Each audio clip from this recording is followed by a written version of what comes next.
7 menit yang tidak ada. Apartemen Cendana Heights berdiri di tengah hiruk-pikuk kota.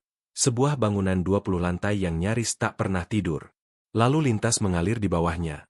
Lampu-lampu kantor masih menyala, dan kehidupan terus bergerak tanpa memedulikan satu peristiwa kecil yang baru saja terjadi di lantai 11.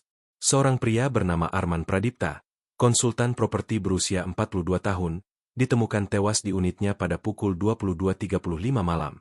Tidak ada tanda perampokan. Pintu terkunci dari dalam. Jendela tertutup. Dan yang paling membingungkan, waktu kematian diperkirakan hanya berselisih beberapa menit dari terakhir kali kamera keamanan berfungsi normal.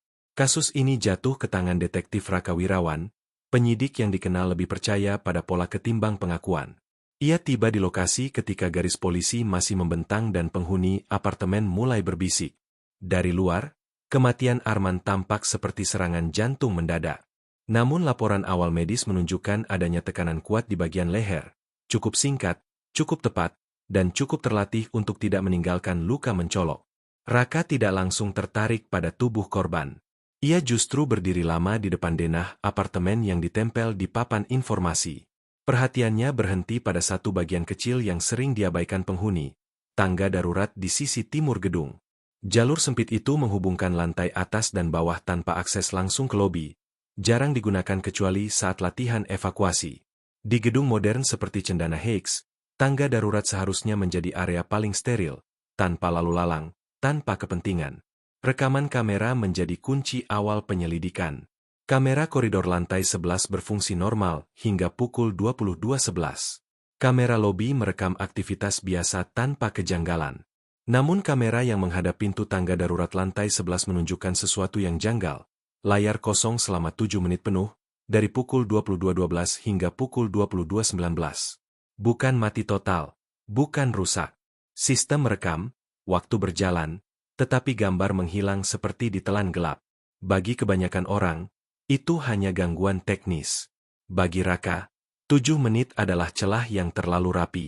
Terlalu singkat untuk disebut kerusakan besar, terlalu tepat untuk kebetulan. Terlebih lagi, waktu tersebut bertepatan dengan estimasi kematian Arman. Ia menelusuri kebiasaan korban. Arman dikenal tertutup, jarang menerima tamu mendadak. Ia baru kembali dari luar kota sore itu, sempat terlihat berbincang singkat dengan petugas resepsionis, lalu naik lift sendirian. Tidak ada catatan tamu setelahnya. Tidak ada suara keributan yang dilaporkan tetangga. Apartemen itu sunyi, atau dibuat sunyi. Raka kemudian menuruni tangga darurat, merasakan udara lembab dan bau logam tua. Di lantai 11, ia berhenti. Jarak antara pintu tangga darurat dan unit korban hanya sekitar 20 meter.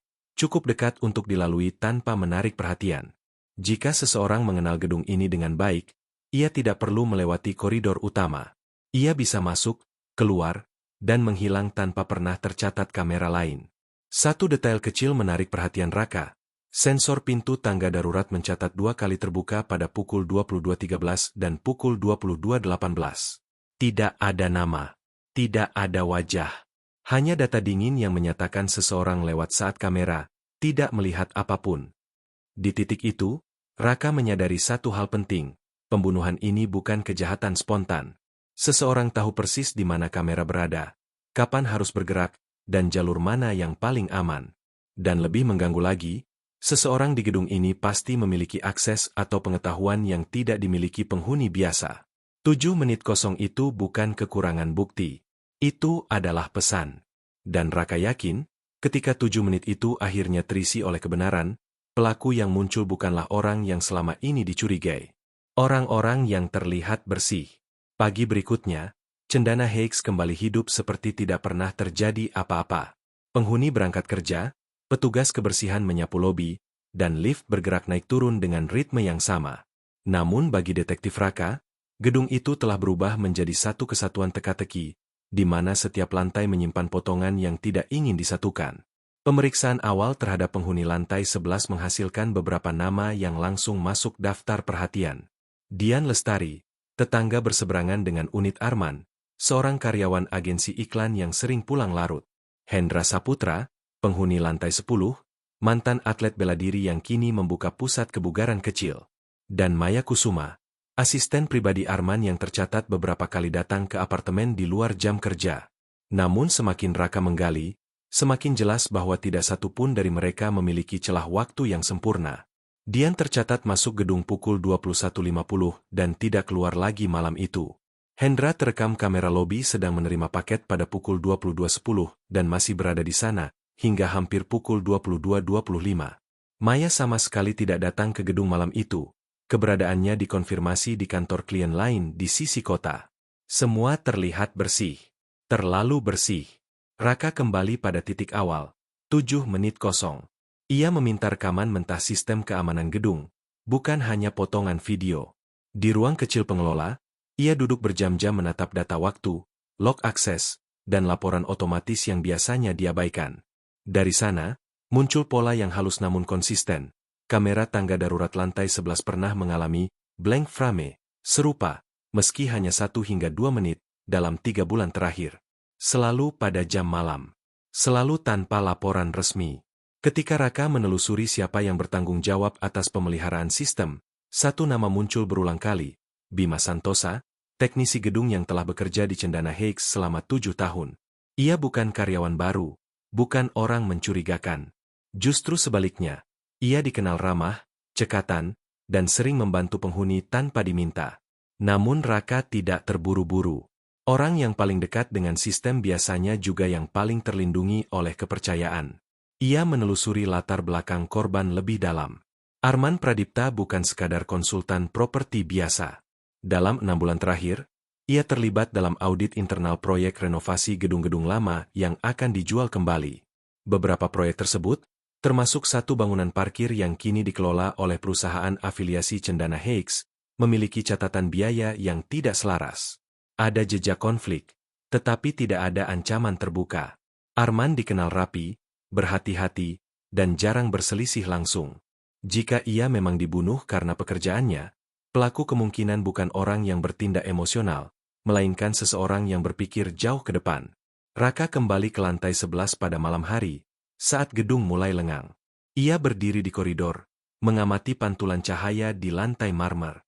Tidak ada noda, tidak ada bekas serat. Segalanya terlalu terkontrol. Seakan-akan seseorang datang bukan untuk berkelahi, melainkan untuk menyelesaikan satu tugas singkat. Ia menyadari satu hal lain yang luput dari perhatian awal. Waktu 7 menit itu cukup untuk naik satu lantai lewat tangga darurat, masuk ke unit korban, dan turun kembali tanpa tergesa-gesa. Artinya, pelaku tidak hanya tahu kamera mana yang harus dihindari, tetapi juga yakin tidak akan berpapasan dengan siapapun. Keyakinan semacam itu tidak dimiliki tamu biasa. Keyakinan itu dimiliki orang yang tahu pola hidup gedung. Menjelang tengah malam, Raka menerima laporan tambahan dari tim forensik. Tidak ada sidik jari asing di unit korban. Tidak ada DNA yang tidak dikenal. Namun ditemukan jejak tekanan singkat yang presisi, teknik yang tidak mengandalkan kekuatan, melainkan posisi dan waktu. Raka menutup laporan itu dengan satu kesimpulan sementara. Pelaku kemungkinan besar adalah seseorang yang sering berada di gedung, tidak mencolok, dan tidak pernah dianggap ancaman. Seseorang yang bisa bergerak tanpa menimbulkan pertanyaan. Dan semakin ia memikirkan 7 menit kosong itu, semakin jelas bahwa pembunuhan ini tidak disembunyikan oleh kegelapan, melainkan oleh kepercayaan. Pola yang tidak pernah diperhatikan. Hari ketiga penyelidikan membawa detektif Raka pada satu kesimpulan yang semakin sulit diabaikan. Pembunuh Arman Pradipta tidak bersembunyi. Ia berbaur. Ia bergerak di ruang yang dianggap netral, bahkan aman, sehingga tidak ada satupun alarm sosial yang terpicu. Raka mulai memetakan ulang rutinitas gedung Cendana Heights. Ia meminta catatan jadwal petugas, teknisi, petugas kebersihan, dan keamanan selama sebulan terakhir.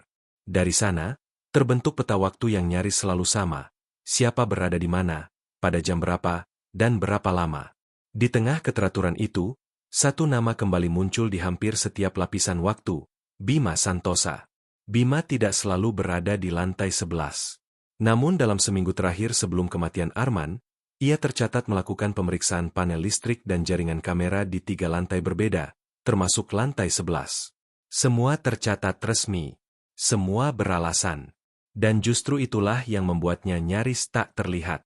Namun Raka masih menahan diri. Ia tahu, Menuduh teknisi gedung terlalu dini adalah kesalahan klasik. Orang dengan akses selalu menjadi tersangka favorit, dan pelaku sesungguhnya sering memanfaatkan asumsi itu untuk menutupi jejaknya sendiri. Ia kembali pada data mentah kamera. Kali ini, bukan gambar yang ia cari, melainkan transisi. Setiap kamera, ketika berpindah mode atau mengalami gangguan, meninggalkan jejak digital halus, pergeseran waktu sinkronisasi, perubahan bitrate, atau fluktuasi arus daya. Di sela 7 menit kosong itu, Raka menemukan sesuatu yang hampir tidak kasat mata, penyesuaian waktu sebesar 2 detik setelah kamera kembali aktif. 2 detik bukan kesalahan sistem. Itu koreksi manual. Artinya, seseorang tidak hanya mematikan tampilan kamera, tetapi juga memastikan rekaman kembali sinkron seolah tidak pernah terjadi apa-apa. Sebuah pekerjaan rapi, dilakukan oleh orang yang tahu apa yang harus diperbaiki setelah kerusakan. Sementara itu, tekanan mulai datang dari luar. Pihak manajemen gedung menginginkan kasus ini segera ditutup. Media lokal mulai bertanya-tanya tentang keamanan Cendana Heights. Desakan untuk menyimpulkan kematian Arman sebagai sebab alami semakin kuat. Namun Raka tahu, jika kasus ini dipaksakan selesai, 7 menit itu akan terkubur selamanya. Ia lalu memperluas lingkaran. Tidak lagi hanya siapa yang berada di gedung, tetapi siapa yang tidak pernah tercatat mencurigakan. Dari sana, satu kelompok kecil muncul, staf lama yang hampir tidak pernah disorot kamera karena dianggap bagian dari latar. Petugas kebersihan, petugas teknis, dan satu nama lain yang awalnya luput dari perhatian Raka, Surya Nugraha, kepala keamanan gedung. Surya bukan sosok mencolok. Usianya mendekati 50.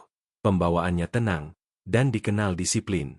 Ia jarang berada di satu titik lama. Ia tidak mencatat semua pergerakannya karena sebagian besar area sudah ia kenal di luar kepala. Dalam banyak kejadian, kehadirannya justru membuat orang lain merasa aman. Raka mulai memperhatikan satu hal. Setiap kali terjadi gangguan kecil sistem kamera di masa lalu, laporan resmi selalu menyebutkan telah dikonfirmasi oleh keamanan. Nama Surya ada di hampir semua catatan persetujuan. Namun lagi-lagi, tidak ada bukti langsung. Tidak ada motif yang jelas. Surya hanya seorang kepala keamanan yang melakukan tugasnya. Raka kemudian menelusuri masa lalu Arman lebih jauh. Ia menemukan bahwa 2 tahun sebelumnya, Arman pernah terlibat sebagai saksi internal dalam kasus manipulasi laporan keamanan di sebuah gedung komersial lain, kasus yang tidak pernah naik ke publik.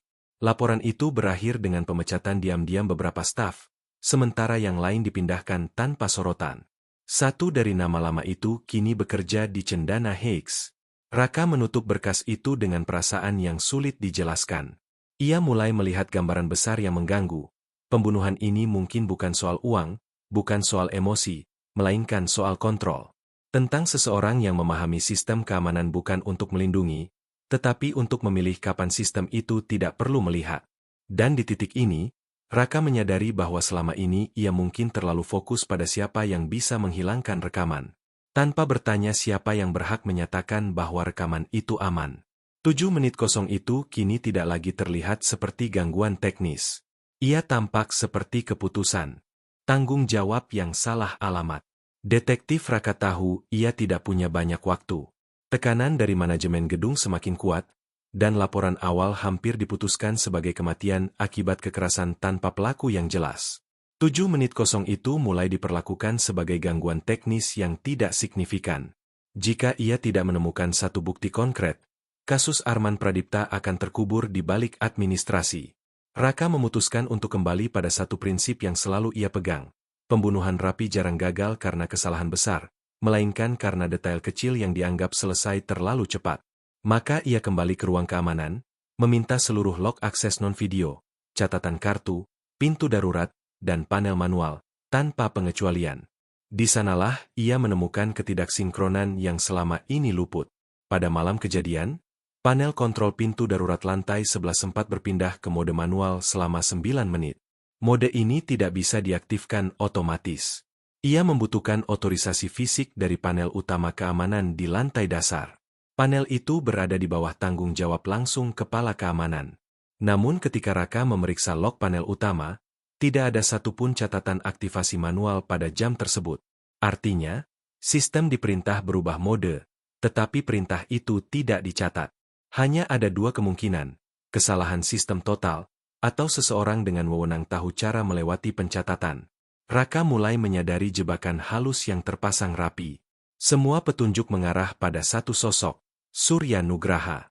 Terlalu rapi, terlalu mudah.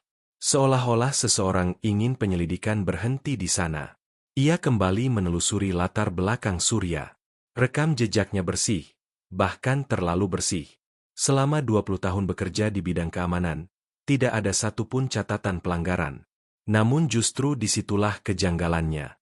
Dalam dunia nyata, orang yang lama bekerja di sistem rumit hampir selalu meninggalkan jejak kesalahan kecil. Surya tidak. Raka lalu mengalihkan fokus pada satu orang yang hampir tidak pernah muncul sebagai tersangka, Bima Santosa. Bukan sebagai pelaku utama, melainkan sebagai penghubung. Bima adalah teknisi. Ia memperbaiki, memeriksa, dan sering diminta membantu keamanan ketika terjadi gangguan. Ia tidak punya kewenangan memutuskan, tetapi ia tahu bagaimana sistem bekerja di balik layar.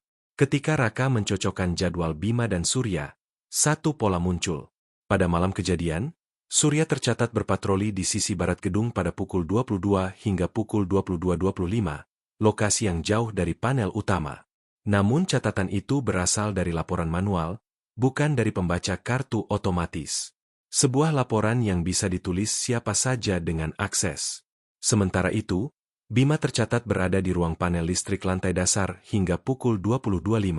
Setelah itu, tidak ada catatan keberadaannya selama hampir 20 menit. Raka berdiri lama menatap denah gedung. Jika seseorang ingin memindahkan kecurigaan ke Surya, yang perlu dilakukan hanyalah satu hal, memanfaatkan kepercayaan Surya terhadap stafnya sendiri. Menggunakan pengetahuan teknis untuk menciptakan gangguan yang tampak seperti keputusan keamanan. Lalu muncul satu temuan terakhir yang hampir diabaikan tim forensik, debu logam halus di pegangan pintu tangga darurat lantai 11. Debu itu bukan berasal dari lingkungan sekitar, melainkan residu pekerjaan panel listrik, jenis yang biasa menempel di sarung tangan teknisi. Debu itu tidak ditemukan di unit korban, tidak juga di koridor utama, hanya di tangga darurat. Raka kini melihat jalur pembunuhan itu dengan jelas. Seseorang masuk melalui jalur yang jarang digunakan, melakukan tindakan cepat dan presisi, lalu keluar sebelum sistem kembali normal. Namun pertanyaan terbesarnya belum terjawab. Siapa yang memiliki alasan cukup kuat untuk membunuh Arman, namun cukup sabar untuk menunggu momen sempurna? Jawabannya tidak lagi berada pada sistem, kamera, atau log. Ia berada pada masa lalu yang belum selesai. Dan Raka sadar, ketika ia mengungkap kebenaran ini, orang terakhir yang dicurigai justru akan menjadi pusat dari semuanya. Orang yang tidak pernah dicurigai. Detektif Raka tidak langsung menyerahkan temuannya. Ia tahu, jika ia menuduh orang yang salah, kebenaran akan terkubur selamanya. Maka ia melakukan satu langkah terakhir yang tampak sederhana, tetapi menentukan. Ia meminta rekonstruksi teknis sistem keamanan, tanpa melibatkan manajemen gedung. Dalam simulasi itu, satu fakta menjadi jelas. Gangguan kamera selama 7 menit tidak mungkin dilakukan oleh satu orang saja. Sistem Cendana Higgs memiliki pengaman ganda, satu di level teknis, satu di level otorisasi. Seseorang harus menyiapkan kondisi, dan seseorang lain harus membiarkan kondisi itu terjadi. Dan disitulah semua kepingan akhirnya menyatu. Bima Santosa memang teknisi. Ia yang memahami bagaimana membuat kamera kosong, tanpa terlihat rusak. Debu logam di tangga darurat membuktikan ia ada di sana. Namun Bima tidak memiliki satu hal penting, alasan pribadi untuk membunuh Arman Pradipta. Ia hanya alat, bukan tujuan. Motif sesungguhnya muncul ketika Raka membuka kembali arsip lama, kasus manipulasi laporan keamanan 2 tahun lalu.